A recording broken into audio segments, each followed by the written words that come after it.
ఎట్లుండే, 10 ఏళ్ళ కేసీఆర్ ఏమేం చేసిందని ఒక్కసారి ఇంటికి పోయి ఆలోచించుకోండి. 10 ఏళ్ల కింద ఎట్లుండే, 7 గంటల కరెంట్ ఇస్తుంది.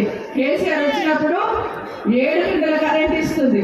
దాంట్లో 3 గంటలు పొద్దునుంటే 4 గంటలు రాత్రి ఉంటుండే. పొద్దున 3 గంటలు వాడిన మడి మళ్ళీ రాత్రికి వాడుతుండే, రాత్రి వాడిన మడి మళ్ళీ పొద్దున వాడుతుండే, ఎందుకంటే కరెంట్ ఉండకుండే. అట్లాంటిది 24 గంటల కరెంటు. తెలంగాణ వస్తే చీకటి అయిపోతుంది అంటే మాట్లాడిన నోరు మూపించినట్టు 24 గంటల కరెంట్ ఇచ్చిందా లేదా ఒకసారి ఆలోచించండి. తెలంగాణ రాకుండా ఎట్లుంటుండే, ఏ బోర్ కాడ పోయినా మోటార్ కాలిపోతుండే, ఏ బోర్ కాడ పోయినా ట్రాన్స్ఫార్మర్ కాలిపోతుండే, కరెంట్ చక్కగా ఉండకుండే. అట్లాంటిది ఈ 10 ఏళ్ళ ట్రాన్స్ఫార్మర్ కాలిపోకడ ఎక్కడ నిన్నామా, బోర్లు కాలిపోకడ ఎక్కడన్నా చూస్తున్నామా? కానీ 24 గంటల కరెంట్ ఇచ్చిండు. ఆలోచించుకోండి ఇంటికి పోయి. అంతకుముందు ఏం చేసినాం, 10 ఏళ్ల కింద బోర్లకి వెళ్ళి నీళ్లు పట్టుకుంటుండే తాగనికి.